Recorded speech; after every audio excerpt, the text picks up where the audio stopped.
I recently included into my divination process the Yggdrasil Norse divination cards, created by the art from Halkur Halldórsson, who is an Icelandic artist. I think he's nearly 90 now, and Hauksdóttir, his daughter, who has her own accreditation in divination, tarot, and art as well. However, the spread that you use for this is the Tree of Life Yggdrasil spread. Now, if you're used to tarot cards, there is more of a Kabbalic tarot spread, but that number is, the Kabbalic is more on 4s and 10s, and with the Yggdrasil, you're basing more on 3s and 9s. And I just wanted to go over and provide a little bit more how to use the Yggdrasil spread. Let me turn my camera this way. There.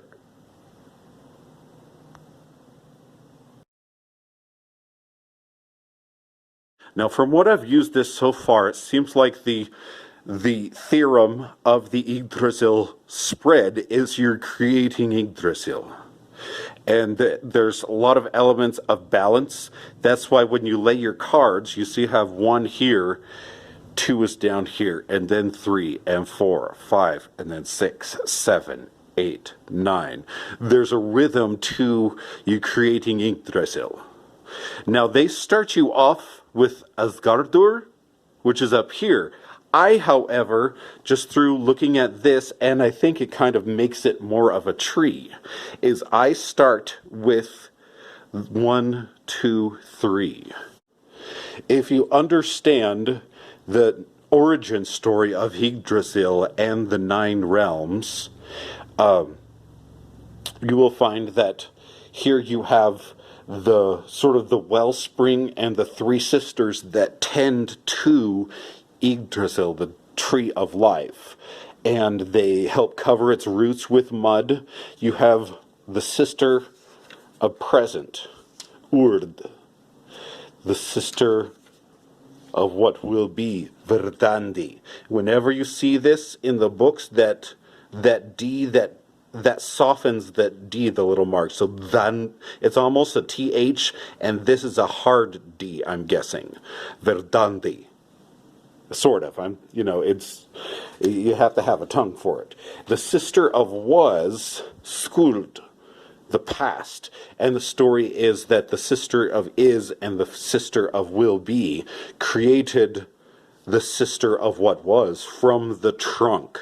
They took what now is made of and created an evidence of it as in the sister past. So I do 1, 2, 3 first to start the journey through Yggdrasil. The first card to place on Yggdrasil is that which crowns you, the Asgardur, where Valhalla holds its royal court. This is, the connection to what crowns you, the connection to the divine, what inspires you, like in the tree, because you have the roots reaching down deep, and then you have the branches and flowers and leaves up top. So these are the blooms basking in the sun, the realm of the Aesir. And as you read, there are different characters in the book, and the characters live different places. Like you might have Brok, which is a craftsman, and you might find him in Dwarvenheim, which is where he lives. That strengthens him. But depending on where they're at on Yggdrasil and where their home is, that tells you further. And then the second one you would place is Hel. You could say Helheim. A lot of these mural and heims, I think that's just a place where people live, sort of like city, village, that sort of thing. This is realm of the dead. This is like the deep roots, the unseen roots, the lower motivations of yourself, sort of the unseen thing that you kind of have to overcome. Primal Drive, that's another one. And then again, for balance, you go back up to the top, Alfheimer, the realm of light elves. And so just like you would think of even elves in Lord of the Rings, they're very intellectual but very connected to nature. It glimmers like in a dreamlike state. Things kind of work out a little better in Alfheimer, the luck. They work with the seeker. This is like the leaves and the branches, the nature that is sort of the barrier from Midgardr to Asgardr. Alfheimer. And then after Alfheimer, Svartalfheimer. This is where the Dark Elves realm. You see there's the Dark Elves that are kind of the barrier from Midgardr to Hel, and then the Light Elves are kind of the barrier from that. So the Svartalfheimer, the realm of the Dark Elves, that's which is just below the surface. Twilight, sort of illusion, perhaps. Also news, things, you might find messengers here. Your past influences can show themselves in Svartalfheimer also. And then we have Midgardr. This is the realm of humans, where the humans' homes are. This is the seeker's ego, your current position, sort of. This is the very sort of the best way to understand your position, besides your crowning motivations, your lower motivations. This is sort of like what you are in and what you're doing about it. Then this next part with the other realms are representative, I feel, of more of your four elements. The sixth, Niflheimer. This is realm of ice, an ancient emotion, water, the element water, sensitivity, divination, love, healing.